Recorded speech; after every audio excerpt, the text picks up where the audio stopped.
Well, this has not been the semester any of us signed up for, but I hope we've got through it okay. I hope you guys have learned a lot. I hope things are working out. Kind of late in the game for me to hope that, but I really do miss seeing everyone. This is going to be our next to last topic. After this, we're going to be covering international trade. So, we'll finish up with that. I'll have some videos prepared on that. And for this section 25.3, this will be the only video on that. We notice that sometimes there's high levels of aggregate demand. So for some reason, the government might spend money, let's say spend it on a war, but the government says, okay, we're going to boost up aggregate demand. Maybe there's a tax cut, and for some reason, aggregate demand is really high. You can see that we've even exceeded the long-run aggregate supply, potential GDP, and we can do that for a short period of time. So when we have high levels of aggregate demand, real GDP rises. As we produce more, we hire more people. Unemployment is low, but prices rise. There's inflation. So high levels of aggregate demand, little unemployment, but we have the problem of inflation. But sometimes aggregate demand can fall. Suppose the stock market crashes. Suppose the housing bubble bursts and housing prices fall. If people lose confidence or businesses decide that they don't want to invest, if anything like that happens and aggregate demand falls, what we see is we have low levels of aggregate demand, real GDP falls, so that will raise unemployment. That's what we're seeing right now. People aren't buying goods. Real GDP is going to fall when the data comes out for this quarter. That'll probably be sometime in July. And, what we see is that unemployment rises. Oh, just wait until, next Friday when the unemployment report comes out. Real GDP is falling and unemployment is going to jump. My best guess is it's going to go from about 4.5% to 15 to 20%, probably closer to 20. Now, in the simple model, it appears that prices fall, that we'd have deflation. In the real world, we very rarely have deflation. We might have it for a month or two, but over the course of the year, we had it one time in your lifetime during the Great Recession. In the course of my lifetime, just a little bit longer than yours, it's occurred 3 times.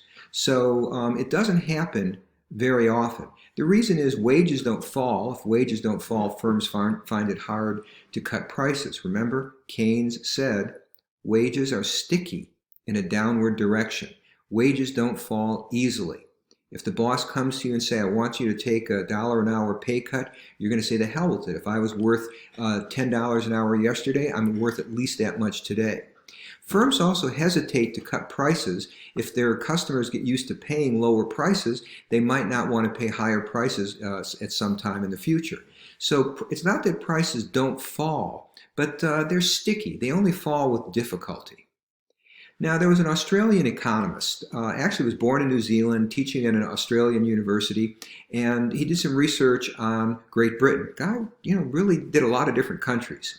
And he took a piece of graph paper, and on one axis he put inflation, the other axis he put unemployment, and he made a dot for each year. Now, I'm not looking at the original work that he did, but since I started studying economics in the late 1960s. Okay, anyway, I thought we'd look at the 1960s, and when he made a dot for each year, what he saw was there appears to be this relationship between inflation and unemployment. When inflation is high, 68 and 69, unemployment was really low. Prior to the recent years, that was the lowest unemployment I'd seen in my lifetime. But in years when inflation was relatively low, unemployment was high. So, Phillips noted this. He wrote an article about it. It was published, and people dubbed this the Phillips curve.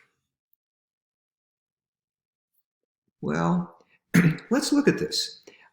This is the data from the 1960s that chart was based on. If we look at inflation, this is the consumer price index, the change from one year to the next.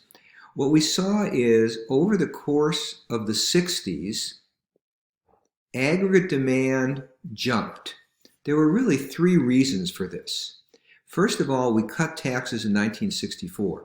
President Kennedy proposed this. He didn't live to see it enacted. President Johnson got it through Congress. Taxes were cut. That stimulated the economy. Government spending increased. There was a war in Vietnam. So that's part of government spending. The government, excuse me. This is not a professional video. Okay, anyway, the government was spending money for the war in Vietnam. They were hiring soldiers. They were buying airplanes. They were buying jeeps. They were buying ammunition. So that increased aggregate demand. And also in 1964, President Johnson and Congress declared a war on poverty. So spending on programs to help low-income people increased dramatically. So you had a major increase in aggregate demand. Taxes were cut, consumption and investment rise, government spending rises due to a war in Vietnam and a war on poverty. As a result, look what happens. Unemployment falls dramatically. But when aggregate demand is high, GDP grows, unemployment falls, but we see that inflation rose. Inflation, which had been running between 1% and 2% from 1960 to 1965, rose to 4% and 5% by the late 60s. So it appears that what Mr. Phillips said seemed to hold. Now, when we look at this Phillips curve, there's a couple of important points we have to realize. The curve never touches the vertical axis. The reason for that is that there is always some unemployment. I guess if you made it, 3.5 here or 3, then, maybe it would touch the vertical axis. But the point is it never gets to 0. It can't touch the vertical axis. What this means is there is always some unemployment. You can't have 0 unemployment. We talked earlier about frictional and structural unemployment. It's always with you. So you can never have 0 unemployment.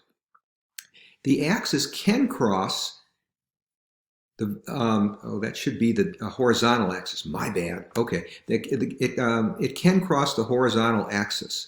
That's deflation. I'll correct that when I post the PowerPoint slides.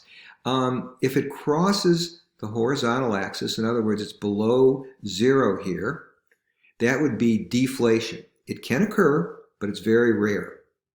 What's the key point here? The key point here is this implies there's a trade-off between unemployment and inflation. If you want to get rid of unemployment, increase government spending or cut taxes, the result is you'll bring down unemployment, but the price you pay is higher inflation. If you are worried about inflation, then cut government spending or increase taxes. The result is going to be unemployment is going to increase, but you're going to put downward pressure on prices. Economists in the 60s and early 70s said we can fine-tune the economy. That was this expression that was used. But wait a second. Here's the graph I found for the 70s. Look what happened, 71, 72, 73. Okay, appears to be a trade-off. But from 73 to 74, whoops, we get more inflation and more unemployment. Well, for the mid-70s, it appears to be here, and then whoops, in the early 80s, we're out here. This relationship that we talked about between inflation and unemployment, well, we can get more inflation and more unemployment. That's not what the Phillips curve says is going to occur. What's going on here? Why the Phillips curve no longer held? Why, in other words, we were getting more inflation and more unemployment? The 1970s saw a rapid increase in oil prices. OPEC wound up increasing the price of oil twice in major jumps in 1973 and then again in 1979. Oil moves everything in the economy. So firms had to raise their prices as individual supply curves shifted to the left. The aggregated supply curves also shifted to the left. The result was if aggregate supply shifts, what we see is we get less GDP, which means more unemployment, but we're also getting inflation. We're getting high inflation and high unemployment, what we call stagflation.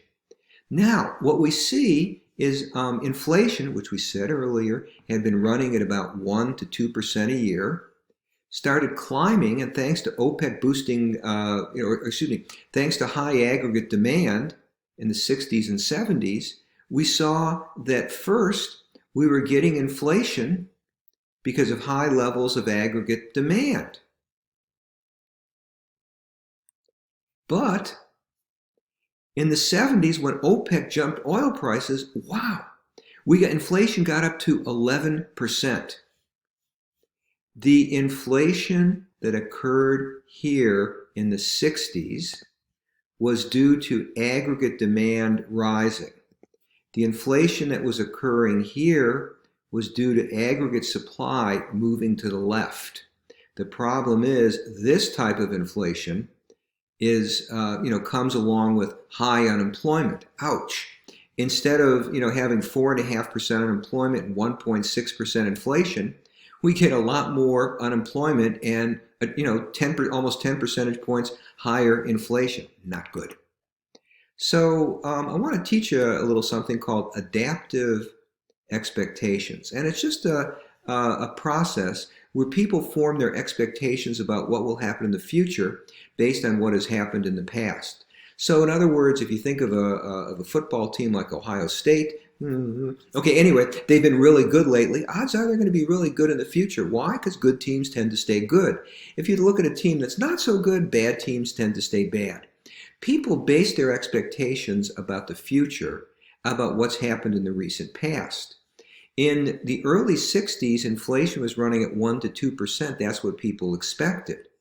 But by the late 70s, people expected higher inflation because they saw higher inflation.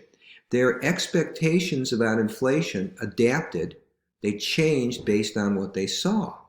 When people expected higher inflation, they demanded higher wage increases. If the president of Ohio Wesleyan says to a faculty member, I'm giving you a 4% raise, and inflation's running at 11%, the person says, hey, I'm a lot worse off. I'm not going to work unless you give me at least an 11% increase in wages.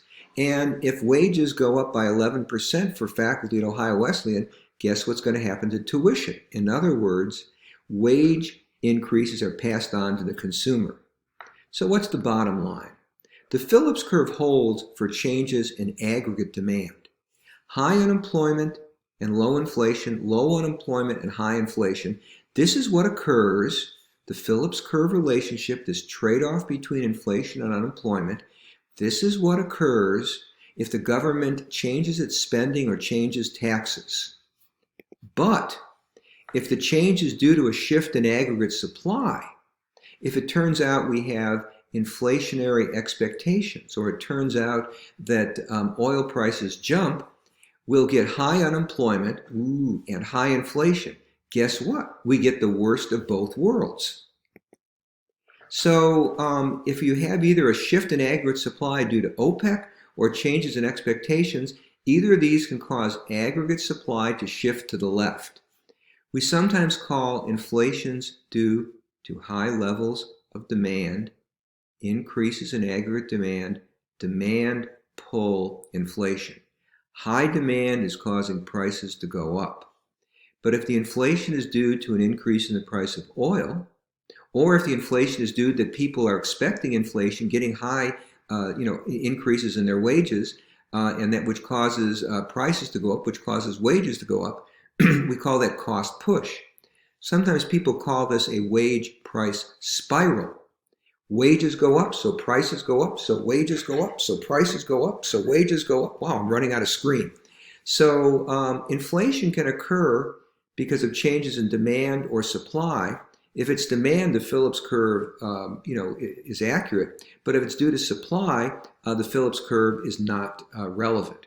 Okay, next time on to international economics and trade between nations. Take care.